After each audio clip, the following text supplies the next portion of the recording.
Hello, welcome back. It is week 32 on Out on That Line. I'm Geoff with my co-host, as always, Alex. How we doing this week? We have another kind of heavy posthumous episode. Yes, and while it is heavy, it is certainly somebody that played a huge role in my musical life. I think it's also a celebration.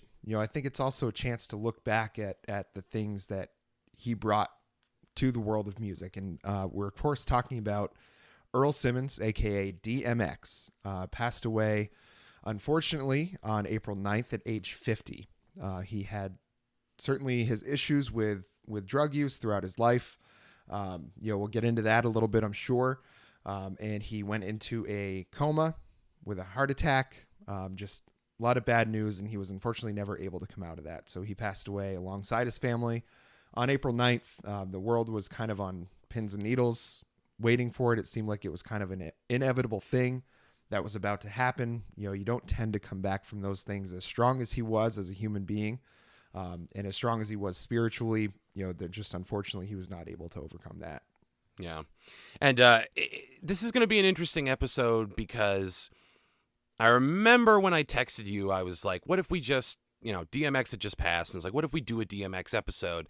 And it's really our foray into an idea we've been kicking around for a while, which is professionals and novices. We haven't come up with a good name for it, but you are very well versed in the lore and the world behind DMX. And I pretty much know the greatest hits. Saw him in Belly, saw him in Exit Wounds. It was hard to see him past Steven Seagal's big fat ass. But so it's going to be an interesting discussion because I'm really kind of coming to it extremely late in the game. I mean, after he passed, it's the most research I've done. It's the most I've listened to the music. And we are primarily going to focus on, and then there was X, which was his third album. Yes. Yeah. Came out in 1999. So his third album in a row, actually, that debuted at number 1. So that's a distinction that DMX earned himself. So his first two he came out with in 1998. That was Flesh of My Flesh, Blood of My Blood, and It's Dark and Hell is Hot. Both of those albums came out in the same year. Both debuted at number 1. Then he comes out with And Then There Was X, debuted at number 1. His next two albums did the same. His sixth album missed it by like a few thousand copies. I mean, it was right there. So DMX, for people that don't realize, basically was the biggest part of rap music for those few years. I mean, at the same time that Eminem existed, that Jay-Z existed, these guys that are looked at as the luminaries, these all-time greats, DMX was at the top of the heap when it came to rap music and success in that style of music.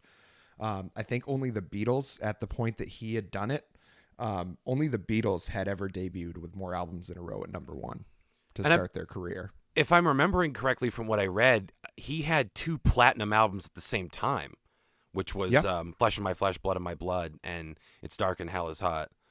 Yeah. I mean it's... Yeah, you go ahead. Can't... It's hard to... I mean, this was over 20 years ago at this point, so it's really hard to put into perspective for people just how ubiquitous his music was. I mean, everybody knows Rough Riders Anthem. A lot of people, if you're familiar with rap music, the song Slippin', Damien, that, he sampled I Can Feel It from, the Phil Collins song, I Can Feel It Coming in the Air Tonight. He sampled that song. It's like he had all of these huge, unbelievable hits. Get At Me Dog, How's It Going Down? These songs that were unbelievably successful, one after another, after another, after another. Touring, massive crowds, sold out everywhere. I mean, there was nobody that was as successful or doing it like DMX was at that time. Nobody could touch him. It was an unbelievable time to be alive. And as a 13-year-old kid that got And Then There Was X for the first time, and changed how I looked at rap music. Because up until that point, I'd listened to like Whoop There It Is and stuff like that was on like the Jock Jam CDs. Like I really didn't know a lot about rap music. And then a friend of mine showed me the song One More Road to Cross. and one of the ones that we'll go over a little bit later when we actually go over that album proper. And I couldn't believe what I was hearing. I'd listened to like metal to that point, like Power Man 5000, and stuff like that. Like I really didn't have a real grasp on the music that I love today. Like none of it had existed. DMX was really the first one that I discovered that was one of mine. That was my music that, wasn't something my dad told me about, wasn't something that anybody else, said like, oh, this is a classic, you got to listen to this. It was a friend of mine that showed me that one song, One More Road to Cross, and I had to get that album. Thankfully, I got the unedited version, and I think much to the chagrin of my parents hearing me blast that album for years to come after that, it just, I wasn't the biggest kid, I wasn't the strongest kid, I wasn't the fastest kid in 8th grade, but at least my music was the biggest, strongest, and fastest with DMX. It was, I can't quite describe, and people maybe can't relate to how a white kid from suburban Vermont could ever really have an appreciation for DMX. And sure, I didn't have any sort of experience with the type of life that he lived, but his feelings, this kind of underdog feeling that nothing's going to stop you, I didn't get that from any music that I listened to previous to this. And then I got this album, and all of a sudden, maybe I wasn't the coolest kid ever, but my music was. It just gave me a certain amount of confidence just knowing that this was music that I enjoyed, that I knew was going to be more violent, harder, more introspective than anything else most people were listening to at that point. I was really proud to own it. And up to this day, I still listen to this album all the way through, all the time. I mean, like I was telling you, I've probably listened to it well over 100 times in my lifetime, all the way through. And then I don't even know how many times I've listened to each of the songs, but total, like I've probably listened to this album close to 200 or even more than that. If you put all the times that I've listened to all the songs at separate times together, I mean, I've listened to this album probably more than most others that I've ever owned. Mm-hmm. Well, and I think, not to speak for you, but I think I may have keyed in on why the music is so attractive. You talk about coming into it as a 13-year-old. Well, as a 31-year-old, they asked for a 13, but they drew a 31. A musical tidbit. But I mean, coming into it, like really doing a deep dive in preparation for this episode, coming into it at this age, I get that same pull because of our favorite kind of dirty word, which is authenticity.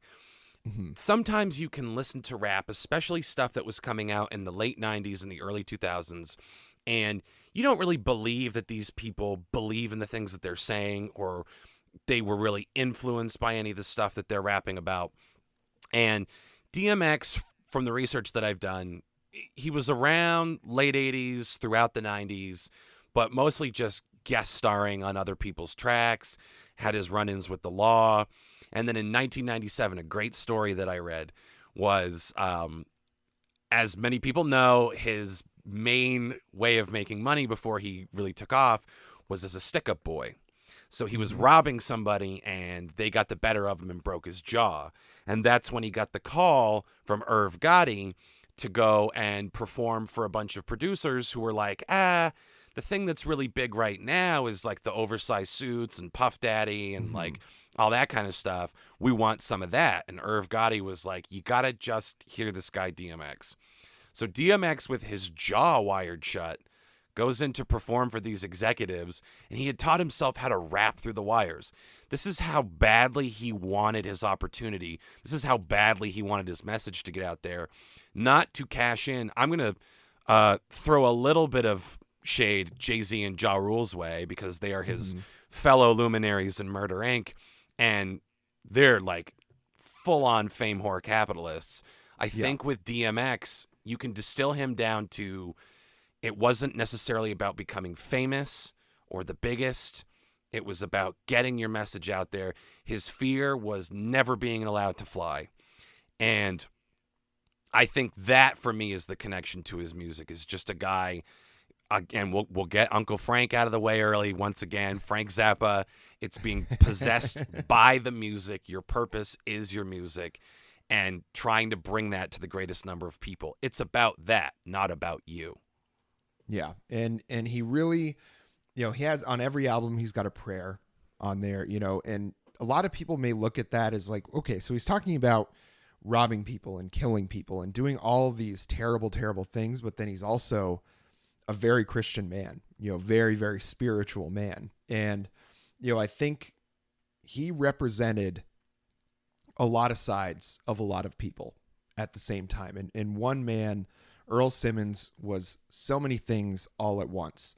And he always wanted forgiveness for the things that he did. He always felt like he didn't have much of a choice but to do them. And, growing up in the environment that he did, he was given to a children's home, basically. He had parents that just never gave a shit about him. So he grew up, went to this children's home. And in those environments, in those kinds of places, they're not all sunshine and rainbows. Very few of them ever are a good experience for anybody that lives there. And he experienced probably the worst things that can happen to you during his childhood. At 14 years old, he was given spiked with crack, in a blunt. And he had said in an interview with Talib Kweli, I don't know if you watched that, it was going around on social media and stuff, but he was talking about his addictions, and this guy, Reddy Ron, who was his mentor, this person that there was a severe lack of any sort of parental authority in DMX's life. And this guy, Reddy Ron, was one of those folks that took DMX under his wing and was trying to show him the ropes. And then one day, DMX's friend got a bunch of money, said he was going to go buy some pot, they rolled up a blunt. Reddy Ron had sprinkled it with crack. And from that moment on, at 14 years old, having never smoked anything, not even cigarettes at that point, DMX was addicted to crack cocaine. And, that is a drug that does not let go of you. There's a certain level of drugs, you have your psychedelics, you have your weed, you have stuff like that really doesn't tend to be things that ruin people's lives. You get to the level of cocaine, heroin, meth, crack. Those things are ones that when they get a hold of you, they don't let go. Those are chemically made to make your body want them more and more. And he was never able to kick that habit because he never had any sort of example set for him of how to live a good life, how to live the right way, at least not until much later in his life. Through all of his formative years, the only things he knew were robbing people, were trying to get crack, was trying to live this life that he saw glorified by his elders. And that's not a good path for anybody, especially somebody as intelligent as he is, that can see how wrong it all is. And that's where the spirituality comes from. That's where he's asking for forgiveness constantly for the things that he had to do. And I don't blame him one bit. There's certain things, obviously he did some terrible things during his life. I won't sugarcoat that, but how he ended up in those places was never his fault. The way that he was tricked into becoming addicted to one of the worst things that a human being can experience, which is drug addiction, and then to never really have people step up to help him the way that they should. And the fact that he still had to provide for so many people throughout his life, all of that pressure just never gave him any room to figure out how to exist as a person without these demons, which was something he constantly struggled with. Well, and two things here. One of the big themes that I noticed first time through in his work is betrayal is something that recurs for him. He was betrayed by his father from infancy. His parents were 18 and 19. Yeah. His father was never around, wanted nothing to do with him. His mother was terrible. She used to beat him. She let her boyfriends beat him.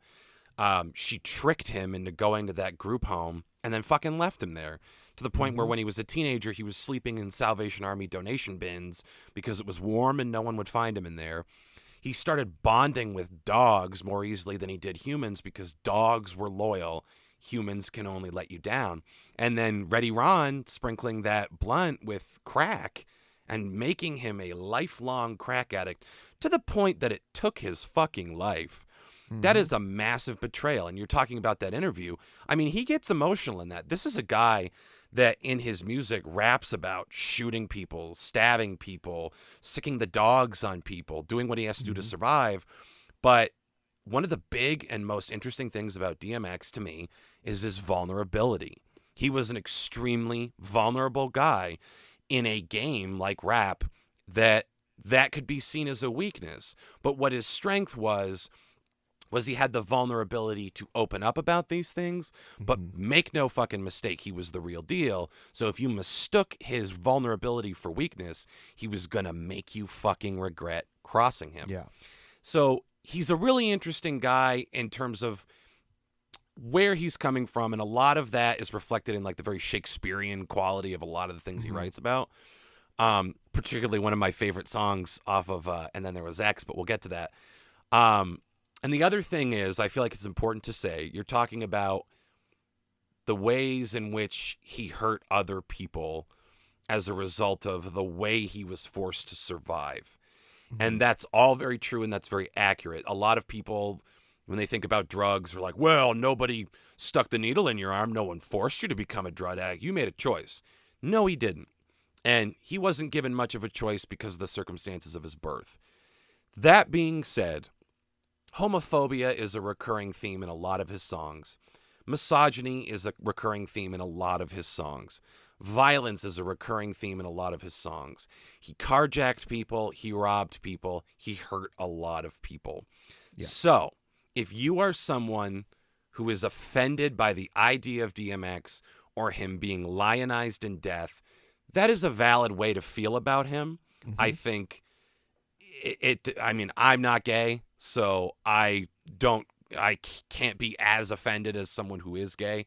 I understand if you are gay and you are offended by DMX, but at the same time, I think it's important to look at the sum of his life now in retrospect and give him somewhat of the benefit of the doubt. There is no excusing homophobia, but I think it's important to try to understand where he was coming from. Because if you want to fight these kind of things in the future, we have to change entire systems. Systems that made Earl Simmons a crack addict and homeless and abused and mistreated his entire life. Those things require change if we're ever going to change hearts and minds. So that's my caveat for anyone that's like, why are you covering a dirtbag like DMX? It's like, that's an overly simplistic view of the man. Yeah, absolutely. And I'm certainly not going to defend him saying those sorts of things in his songs, in his interviews, wherever it was that he said things that were offensive. Like, I'm not about to tell you that those things were okay to say because it was DMX. I'm just asking you to understand the environment that this guy grew up in, the environment that he was forced into, that he didn't have a choice about. Think about how you would be. A lot of us had stable families, at 13, 14 years old, when everything really went off the rails for him. At that point, I was getting ready to go to high school, in a nice white neighborhood, didn't have any care in the world, playing 3 sports a year, golfing in the summers with my grandpa. I had like very, very easy life. And not saying that everybody else did too, but it's not many people can relate to how he grew up in the environment with which he was forced to exist. And it's the sort of thing where it's like, you have to understand and at least try to take that perspective. If you end up still feeling that way, I'm not going to argue with you and I'm not going to hold it against you. But like you said, you have to understand the environment that he was forced to exist in, that was forced upon him. And I believe in my heart that DMX, Earl Simmons, brought more good into the world than damage that he did. I believe that he lived his life in such a way that he was able to at least balance out his karma, I guess, is kind of what it comes down to for me. Because you watch interviews with him and you watch him perform, you watch him interact with people. There's no stories about him being an asshole to fans. There's no stories about him being an asshole in general, unless you crossed him, unless he felt like he had a reason to be. There's so many videos of him going to concerts, standing on the side and just enjoying the music that other artists are performing. He was in a Sum 41 video just because they called him and were like, hey, do you want to be in this video? And he's like, yeah, sure. And he just like drove his 4-wheeler through. I think he just happened to be in the same city or something like that. There's so many stories of him, people just like finding him walking down the street and he'll sit there and talk with them or he'll rap for them. He did that Rudolph the Red-Nosed Reindeer remix I think it was at Hot 97 must have been, or something like that. He's just, what you see is what you get. with DMX, was always the thing that I think drew me to him the most, is I never had to feel like I had to question what his motives were. And I think a lot of times you look at someone like a Jay-Z, like his motivations were that he started out rapping about selling drugs. That's how he kind of got his start. But once he started making money, he became, he would say, I'm not a businessman, I'm a business man. That was his thing, is he's like, I want to make money. It stopped, I think, being quite so much about the music more than using the music to inflate that persona even more to gain him more and more traction to make money. DMX was never about that up until the last album he released, when he was one of the most popular artists on the planet. He was still rapping about the same stuff. He never changed one bit. He never got into rapping about how many diamonds were on his watch, how many diamonds were around his neck. I mean, in fact, he talked about, one of his lines is, how much did your watch cost? You're about to get your watch lost. Right. Even at the point where he was a millionaire, millions upon millions of dollars, millions upon millions of fans, millions upon millions of albums sold, he was still talking about robbing people. Like, that was just deep down to his core. DMX was never going to change. For better or worse, Earl Simmons was who he was. And I happen to love the man. I understand when people don't. Again, I'm not going to argue with you about that. But I do believe that he brought more good into the world by the end of his life than he had done damage to it. Well, on that note, should we jump into some content review here? Some songs, some album? Let's do it. That's what we do here on Out on That Line podcast. So we're going to get into And Then There Was X as, kind of the full album in our standard way that we always do. But, DMX deserves, there are some other songs that, I think deserve some shine, and really, I think, kind of show a little bit more of the sides of DMX and how talented he was, how introspective he was. Like you mentioned, how vulnerable he is. So the first one we'll go over is Damien. And I think outside of, the big club hits and the big bangers and stuff like that, this is probably the one that most casual rap fans would probably know by him. I think outside of like Party Up in Here, What's My Name, Where the Hood At, all those ones that you hear, that you'll still hear for years to come. Damien is one that is a very, very interesting rap song, and such. I think maybe Immortal Technique is the only one that I can think of that would really do something along these lines. It's DMX rapping as Damien and DMX as his son as well. And it's just basically the angel and the devil. It's Damien trying to tell him do all these bad things, DMX trying to respond and saying, well, I don't want to do that. That's a terrible thing to do. But, he's talking directly to his demons and actually having his demons as a character in a song. That's not something that you hear a lot. That's not something that a lot of rappers would have been willing to do at this time period. They were talking about driving, Lincoln Navigators and, wearing expensive clothes and drinking expensive champagne and stuff like that. DMX was never about that. And this song is such a drastic departure from anything anybody else was doing at that time that I can't think of a more interesting and kind of a more representative song of DMX than this one. Yeah, and coming into it for the first time, I was really impressed. Again, we talk about he kind of has a Shakespearean sensibility to him. This is like a very gothic kind of rap fable. It's very simple. It's a guy who wants fame and fortune and will do anything to chase his dreams and makes this Faustian bargain, and it ends up coming back for him in the end and biting him in the ass. And you mentioned Immortal Technique, which is interesting because I was thinking specifically of Dance with the Devil. Oh, yeah. Which, like, hot take on that song, I think it sucks. I think people are struck by it because of how graphic it is, and I never do this, and I'm normally not like a communicate through the lens of someone's comfort type caveat person, but I will issue a rare trigger warning for sexual assault. The song is considered, end quote, powerful because at the end of the song, the protagonist, as initiation into a gang, ended up raping his own mother. She had a sack over her head, and he like brutally beat and raped his own mother, and then flung himself off the roof because he couldn't live with what he had done.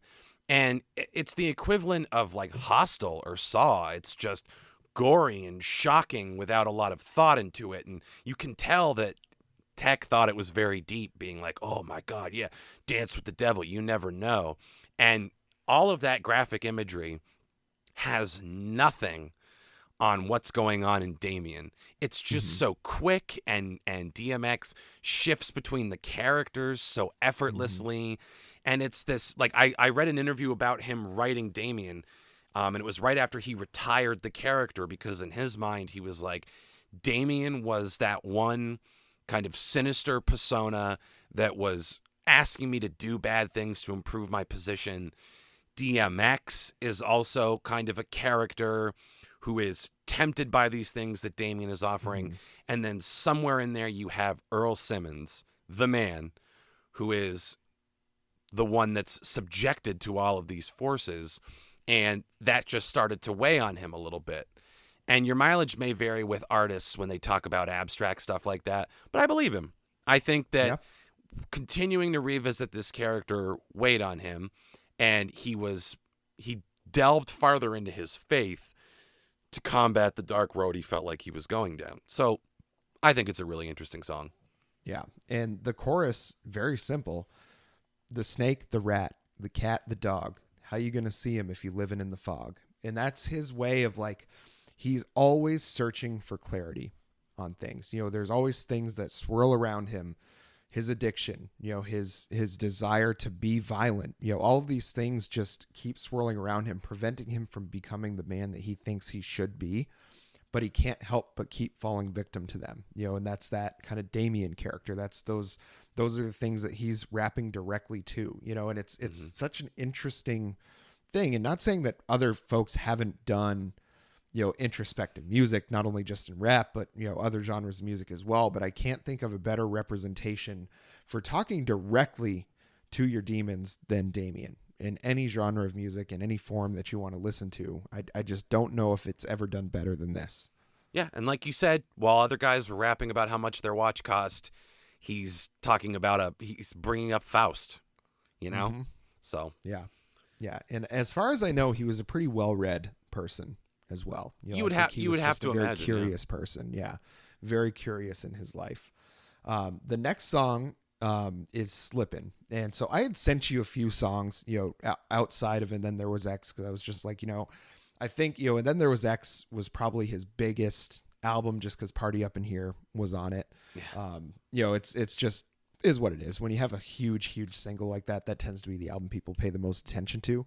But I felt like there were more sides to DMX than was represented necessarily on And Then There Was X. And I felt like, as a really huge fan of his, that I owed it to him to give you more context into him. And this is one of my favorite songs, Slippin', you know, and I think it's one of the things that it sounds so simple. I mean, the chorus is, I'm slipping, I'm falling, I can't get up. I'm slipping, I'm falling, I can't get up. And it's just this repeating notion that he keeps trying to climb this hill and keeps sliding back down. You know, he just can't find the foothold to get himself to the part of his life where he doesn't have to deal with these demons anymore. And again, it's another way of looking at it where, you know, he's Damien, it's more kind of an antagonistic vibe to it, where he's really actively fighting against. He's like, no, why should I listen to you? Slippin' is him kind of giving into that and saying, well, maybe this is all I am, is this person that has all these faults and can't do anything about it. And again, it's just another one of those very vulnerable songs that he does, which are sprinkled throughout his career. But it's a very good representation of who he was as a person, as Earl Simmons. You know, he has this desire to be better, to do better, to not make these mistakes anymore. And he just can't find a way to do it. Well, and so when you sent me all of these songs, these extra credit songs, I listened to them in the order they appear on the albums. So I listened to Everything Off Flesh of My Flesh, Blood of My Blood first. So one of the songs you sent me was Keep Your Shit the Hardest. And I listened to that and I'm like, okay, that's fairly standard. And I was like trying to think of If it comes up on the show, what am I going to say about it? I'm like, well, I like the way that he can kind of like flex syllables, and he's got this like very kind of stream of consciousness style. That's great. But it didn't really like blow my skirt up. Mm-hmm. But the second Slippin' started, I felt like, for me, that cracked Earl Simmons, specifically with the line, "To live is to suffer, but to survive is to find meaning in the suffering." That, to me, is DMX. That was my window in. That had me taking all of this material way more seriously. And you pretty much covered all there is to cover in terms of Slippin' and why it's so powerful. It's a combination of demonstrating the motivation that pushed him farther in his career, the paranoia that never allowed him to be satisfied, and that vulnerability in sharing any of that. He could have easily just been like, I'm the best there is. Don't dispute it. You come around here, you're going to get fucked up. But he allows that window, like, I can't get caught slipping. The stakes are too fucking high. And he talks a lot about his life in that, and addiction, and being a father, and being an unwanted, unloved child. There's a lot that happens in Slippin' that is like the perfect introduction to Earl Simmons. So, you know, that for me was what really kicked this off and got me to really take this seriously. Not like I wasn't going to, and I was going to like blow it off for the episode, but just it got me interested. Yeah. And he is, I mean, whatever else you want to say about him, he is one of the most interesting artists that I think has ever existed as far as the type of life, the dichotomy of lives that he lived. He was one of probably the most successful rapper in the world at one point, as well as throughout his career. You know, it's not only just, he didn't have just one peak. He had so many peaks and valleys where he was in and out of prison. Then he'd release an album, you know, and then it would be the best album, you know, the biggest album of the year. You know, he kept releasing songs even after, and then there was X, which is about as big as a rap album can get. He still came out with Grand Champ, you know, and he still came out with songs like X Gonna Give It To You and Where the Hood At and We Right Here. You know, these songs where he had hit after hit after hit. If you go down the list of his album sales and his single sales, you will be absolutely astounded by the numbers that Earl Simmons did as a rap artist. It was absolutely unbelievable. Not to mention the amount of features that he had on other people's albums. I mean, he did a song with Limp Bizkit at one point. Him and Method Man and Redman did that song, the remix to Rollin', which other than Fred Durst's verse in that one, which is very bad, it's a good thing he did the first one in that song because it's very bad. Method Man, Redman, and DMX, that is a hell of a song with those three on it. Like, if DMX could make me really think, like, not listen to a Limp Bizkit song, ironically, because I'll do that sometimes. I'll get down some Limp Bizkit when I just feel like listening to something very stupid. But that song in particular is under the moniker Limp Bizkit, and I will tell anybody that wants to listen that that is a great song because he's on it. He did songs with Jay-Z. You know, he's done so many songs. He did the movie with Aaliyah. People were posting that speech that he said to her in that movie. You know, it's trying to say that to him. He just did so many things in his life. Such a varied talent. And songs like Slippin' and Damien, and the next one we'll talk about, I Can Feel It, where he sampled the Phil Collins song, I Can Feel It Coming, or I guess just In the Air Tonight, I'm seeing here on the interwebs, so it's got to be true. It's just like, you hear him rap about robbing people, and you hear him rap in a song like Damien, and then you hear a song like I Can Feel It, and he samples that song, and he puts such a different spin on it. You know, Phil Collins had his version of that song. DMX takes those lyrics and gives them an entire new meaning. It's just a really incredible thing that he's able to do. It's just, I think this song, more than a lot of others, really shows his talent as an artist to take someone else's song and make it his own. Well, and I love this song because it exemplifies his personal code. Because coming up, all he got was tough love. And it wasn't even really love. It was shit luck. But he espouses a doctrine of tough love in this song about how, like, I'm going to let you fall. I'm going to let you, I'm not necessarily going to go out of my way to break you down like a drill sergeant, but you need to fall and you need to fail and you need to get hurt to learn self-sufficiency the way that I did, because that persevering through that kind of adversity builds greatness. And it's interesting to hear him speak so candidly about that experience and kind of impart that same philosophy to ostensibly his sons or people that are trying to have him as a mentor in rap. Just this idea that, like, I'm not going to do anything for you because I love you, and I don't think anyone should necessarily have to suffer the way that I did, but a little adversity can really unlock something great. Let me show you. Yeah. Yeah. And it's, I don't know, to release those two albums in the same year, have them both go number one, which I think he did as like a bet. I think somebody said like, oh, you won't go number one twice in a year. Nobody's ever done that.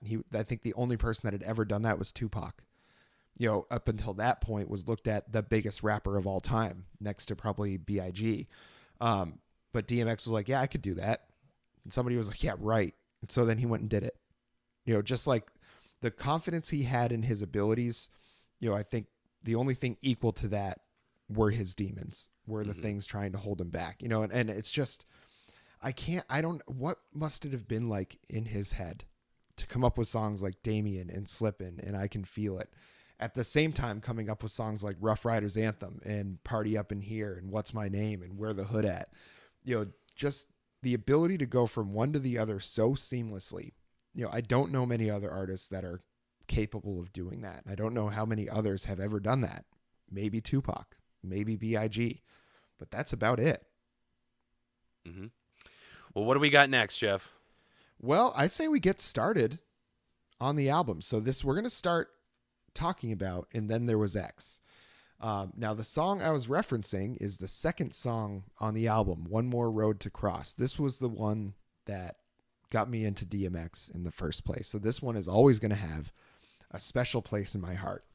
And we are making a drastic departure from the subject matter of Damien and Slippin' and I Can Feel It into the stick-up boy DMX and the storyteller DMX. I think this song exemplifies how dangerous he was as a human being as much as it exemplifies his ability to tell a story.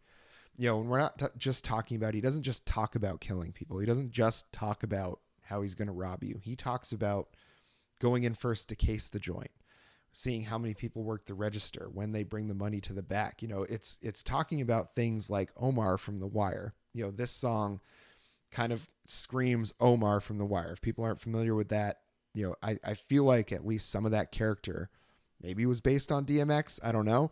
But it's just starts and it tells the whole story. They case the joint. They go in to do the robbery. And it goes bad. His friend dies, but the way he describes it's not just like, oh, he got shot.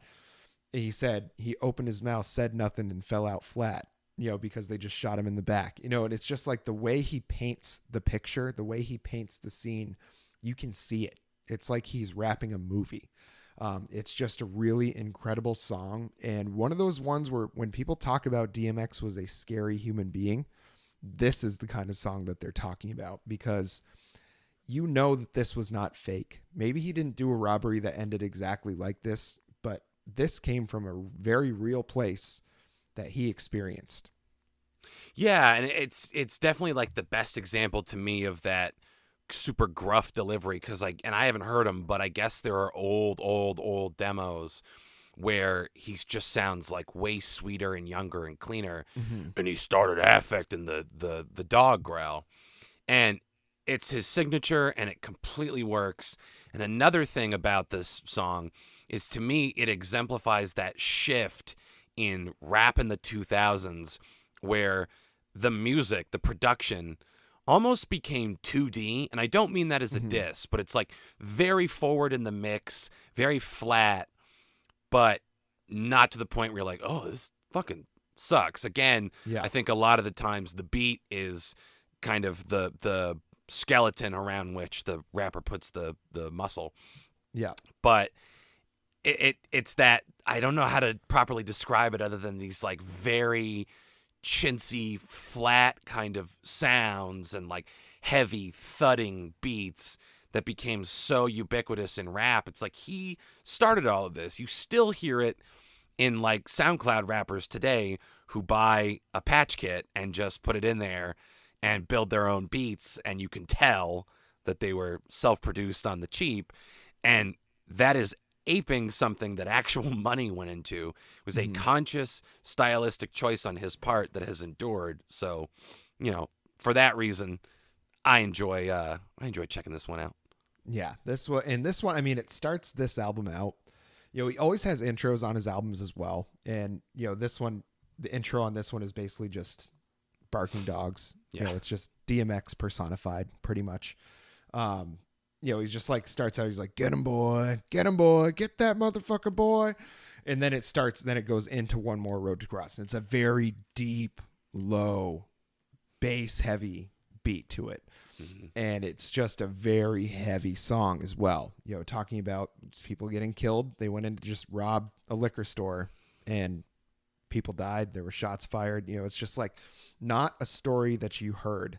You always heard, if this was told, it was successful. It went clean. The person rapping about it wouldn't ever let you know that they could have possibly failed at something like this. But DMX was perfectly willing to be vulnerable because he still said, he always lets it be known that he might fail sometimes, but he's still better than you. He's still tougher than you because of where he came from. He's like, I can say what I want. People can think I'm weak, but they know I'm not. And that was the sensibility that he had. And that's why I think I connected with him so much, because there was somebody to connect to. I couldn't connect to the things he was saying, to the life that he lived, but I could connect to the person. I could connect to somebody that had struggles. And that's, as much as One More Road to Cross is a very cut and dry subject matter about a liquor store, it was a story about somebody that went in for something that they weren't prepared to see, that they weren't prepared to deal with. And it's just is always going to be a special song to me, and people may hear it and be like horrified at the subject matter of it and wonder why I love it so much. But because it was my introduction to the man, Earl Simmons, that's why this one is always going to have a special place for me. All right. Well, what's next, Geoff?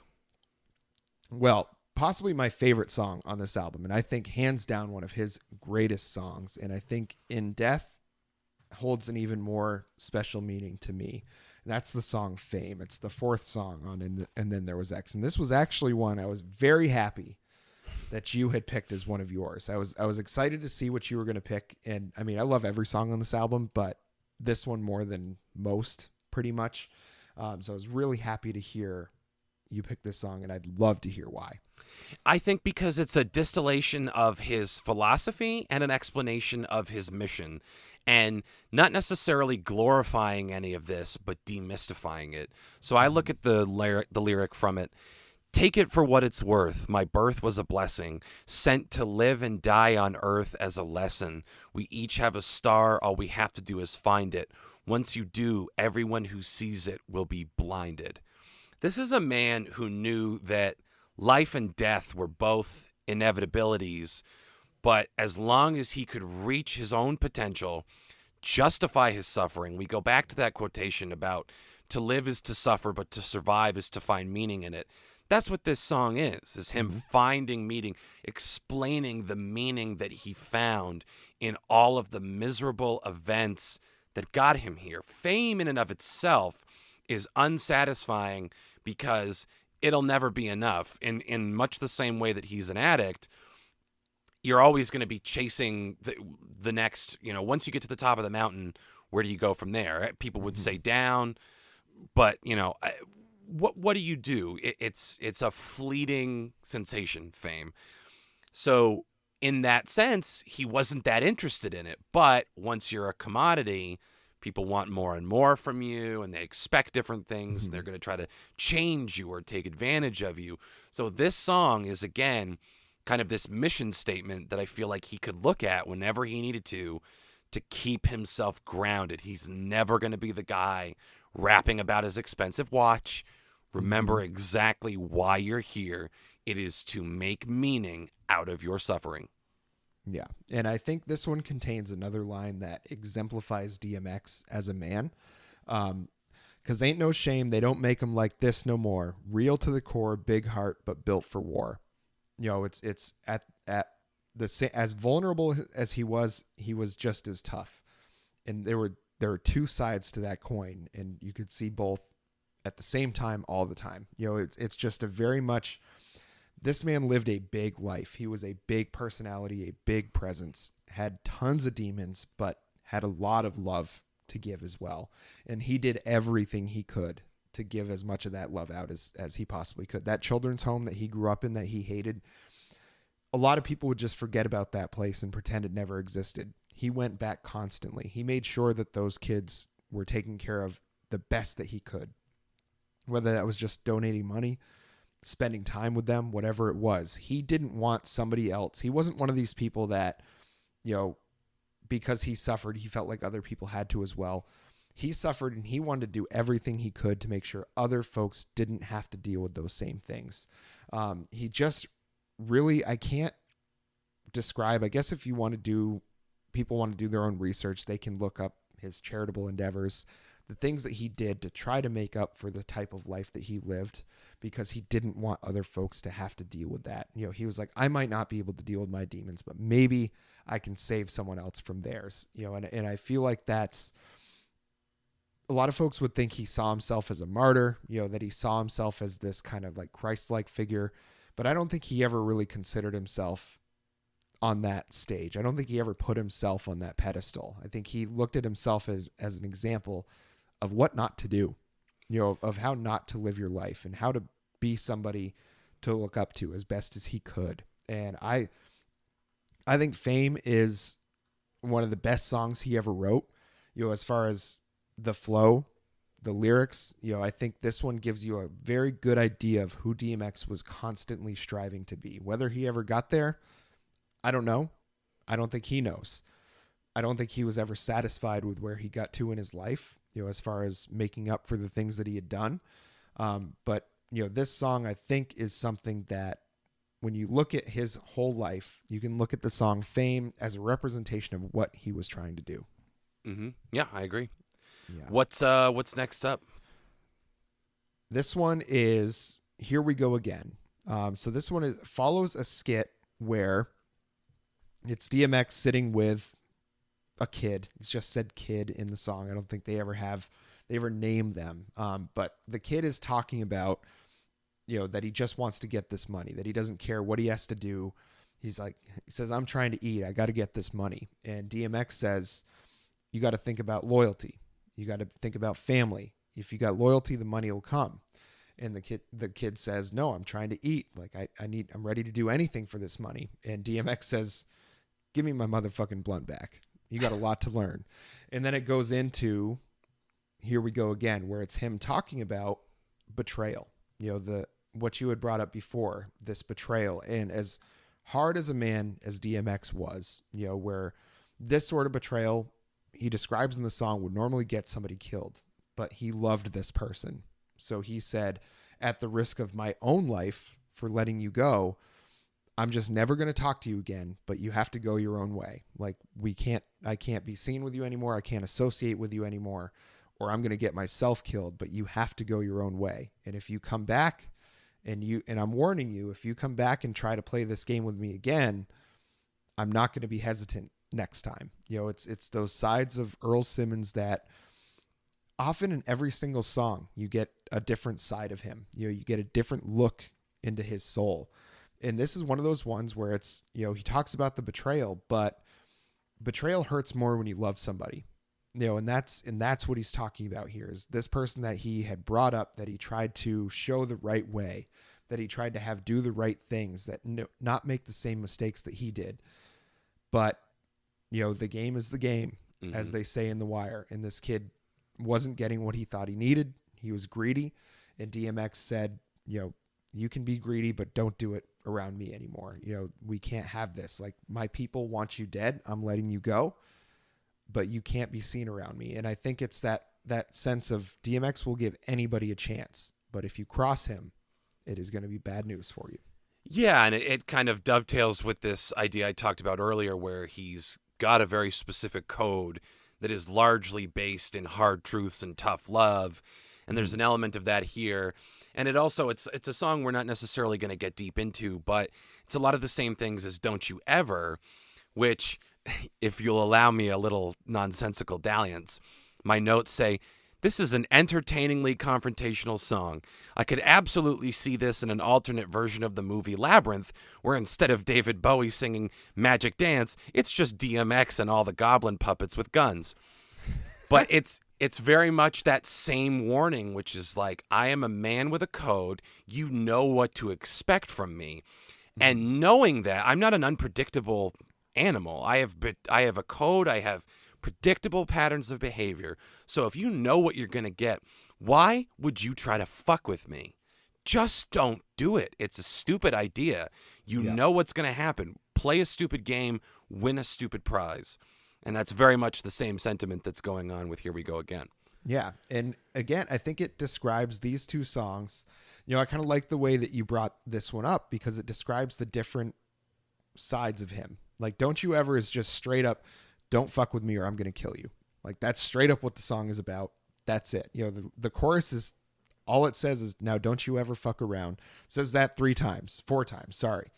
And it's like, that's all it is. That's all he's saying. He's like, don't fuck around. I won't have to kill you. But if you fuck around, I will kill you. You know, and he was very serious about that. And Here We Go Again. It is that same sentiment, but he comes at it from a different place. He's like, I don't want to have to kill you. So please don't make me do it. Don't You Ever, it seems like he'd be happy to do it.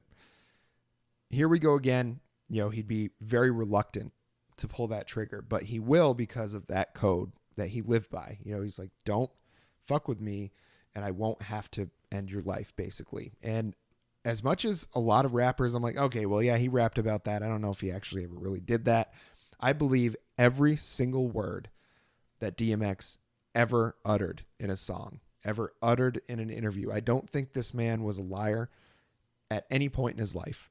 I think he told the truth, probably got him in a lot of trouble sometimes. And I think he was very true to himself. Again, probably got him in a lot of trouble a lot of times. But never once do I ever think he is ever dishonest in a song. And I can tell you, I would have never fucked with him. No, fuck no. No. What is our next stop on the Magical Mystery Tour? Little song folks may have heard of called Party Up in Here. Now, this one, next to Rough Riders Anthem, this one might be his most popular song ever. If folks are like me, this one was around for middle school and high school dances and made all the teachers very uncomfortable because, you know, I knew what the lyrics were. I was a big DMX fan. I don't think people really considered the lyrics to this song, in which he describes brutally murdering somebody, as he does in several other songs. But Party Up in Here, as much as it has that really club heavy beat, you know, Swizz Beatz was all over this album and did a lot of work with DMX throughout the years. I mean, Swizz Beatz is a very popular producer. I think married to Alicia Keys, right? Oh, that I don't know. I think so. I mean, he's a gazillionaire because of the work that he's done in music. I mean, he's just like Jay-Z. He's a businessman, you know. But he did a lot of work, and I think without DMX, he's probably not as famous as he is. I don't think he has the success that he has. And Party Up in Here is probably got a lot to do with it. I mean, the words, the way he describes killing somebody and then what happens after they die and like how sad their family's going to be. Again, it's like he's a storyteller. The story is brutal. The story is hard to listen to when you really listen to it. Somebody dies in a bad way, but nobody does it like he does it. Nobody has ever done those sorts of things in rap. I mean, if they did, they didn't get as popular as him. Like the success that he had with the introspection and vulnerability that he had at the same time, I don't think those two things are ever going to mix again. I don't know anybody that's ever going to reach the peaks that he did while being as vulnerable and open as he was. Well, the feat here in Party Up for me is that he just made such an absolutely raucous, exciting party anthem out of a song about such brutal violence. Never have I been more excited to party with a dangerous psychopath in my entire life. I want to go out and commit property crimes with this guy. Let's steal a cop car and crash it into a Dunkin' Donuts and set a bunch of fires. Let's just have the fucking time of our lives. This is a song, first ballot Hall of Fame party song. despite the subject matter, maybe even enhanced by the subject matter. I defy you. You can put this on anywhere. I guarantee you everybody is going to get up and pay homage and dance to this fucking song. And if they don't, you can't fucking trust them. And that is all I have to say about this.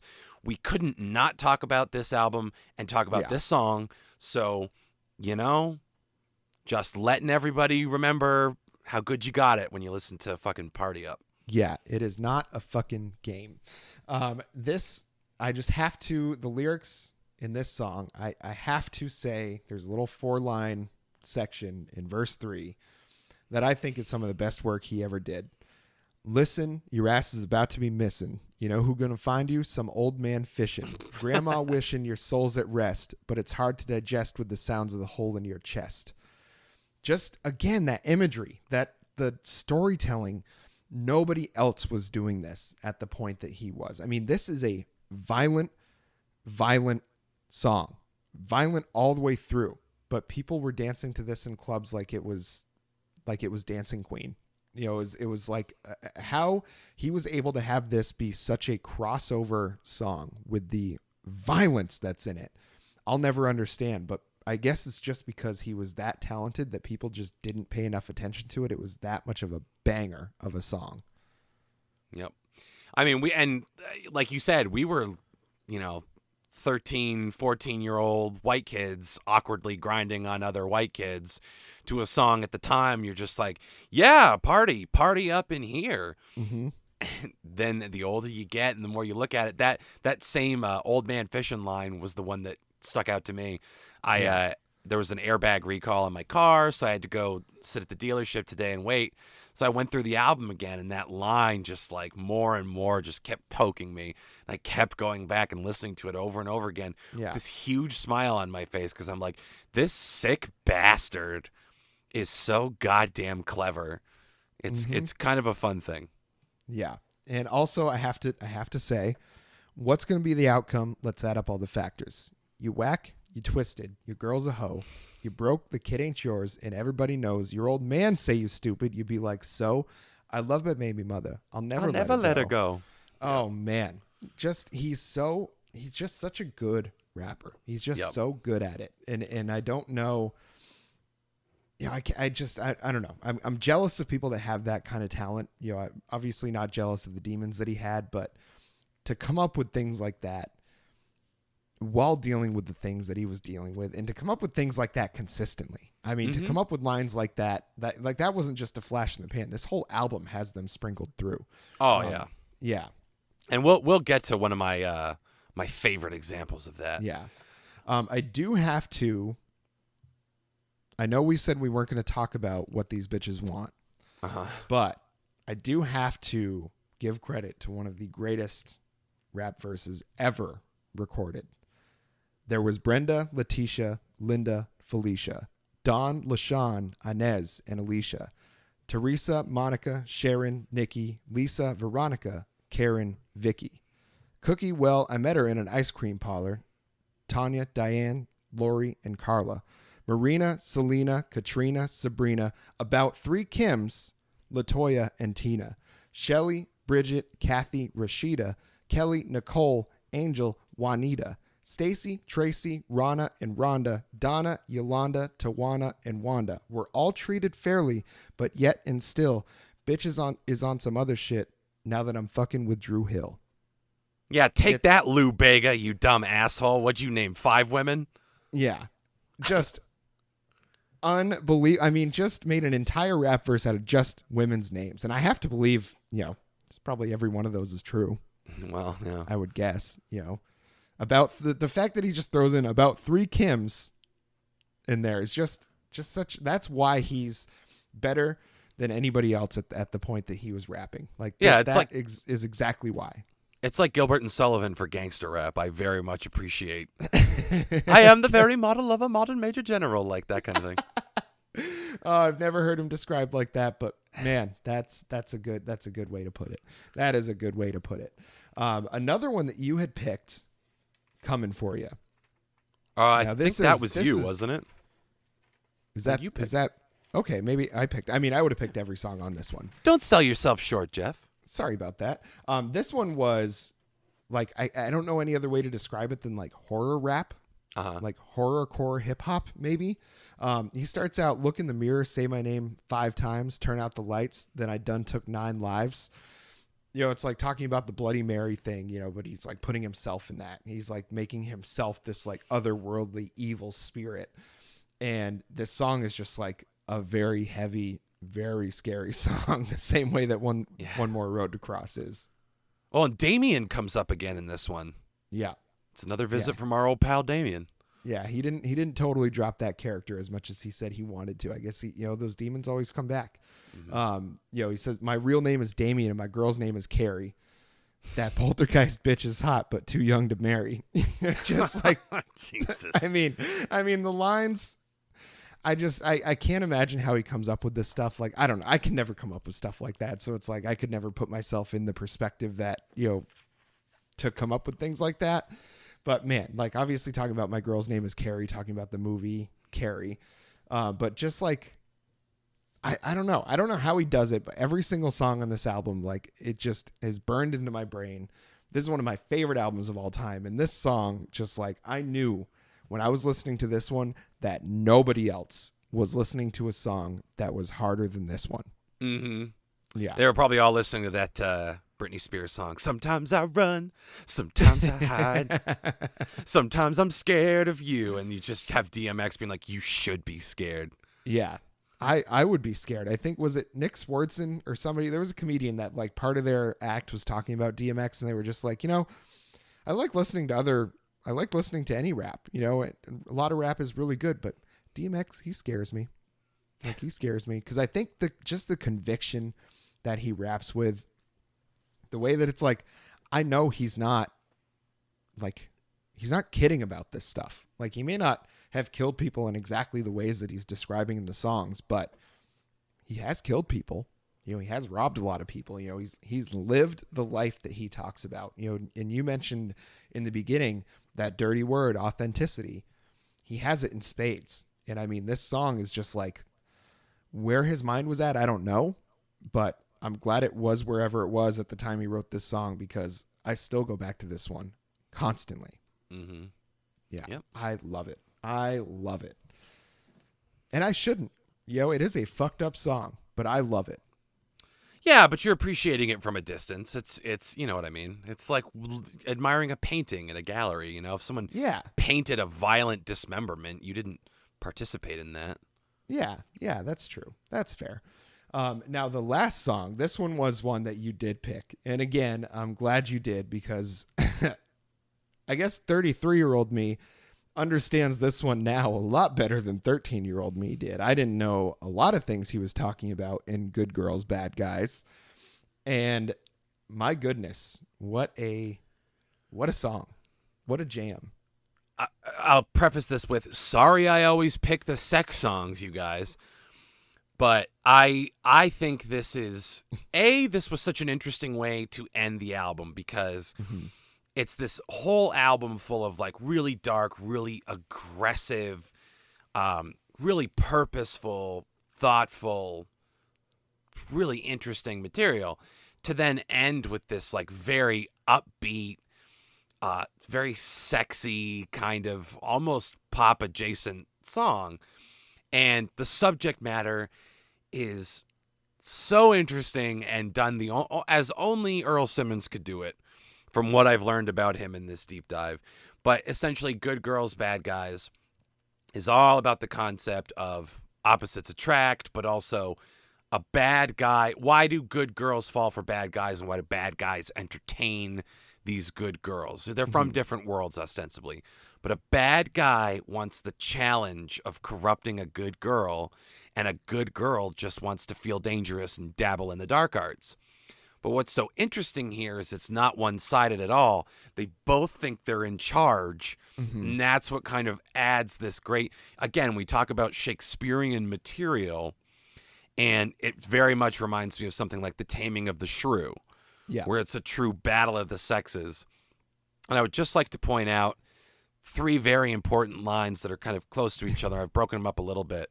But this is Yeah. just what's so clever to me. So it starts off with him. Shorty's staying out late, and then she says, I'm keeping him with a cut and his nails stay clean. He says, I've got honey rebelling. And she says, I stopped him from selling drugs.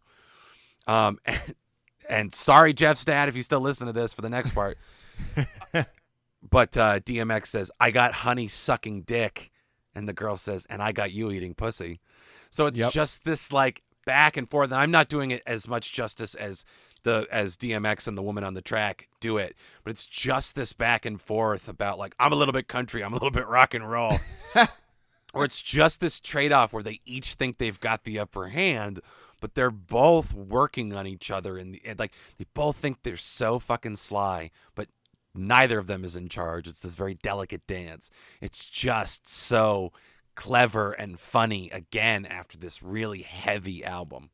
Yeah. And he also has the ability to really deliver a punchline as well. I mean, the ending of verse 1, when he says, couldn't treat her like a hood rat, didn't bite her, turn a church girl to a straight rough rider, take her to the Ramada, make it an all-nighter. She says, oh no, I only go to the Swiss hotel. Says, fucking with me, I'll have you in the back of the Chevelle. Like what? Hitting it raw dog in the butt. You was good this morning, but tonight's you a derogatory name for a female that rhymes with butt. And it's like just, I mean, the punchlines on that, like I understood that part when I was 13 years old, and I would crack up. I was very careful not to play this song very loud in my house. The other ones I was fine with. I was very careful not to let this one play over the speakers. This was a headphones only song in my household for a long time because I knew this was the type of song that would get this album taken away from me. My parents would have been like, you don't need to be listening to this right now. That's for sure. Yeah, we can't explain to you what raw dog in the butt is. We're unwilling to do so. Now, my father probably would have been like, okay, son, let me tell you about the birds, the birds and the anal beads. God. Sorry, Dad. Hey, fuck you. You don't listen to this podcast. You don't support me, so talk a bunch of shit. I mean, it's probably good that he doesn't, because I feel like he'd feel like he has to go repent for even listening to it sometimes.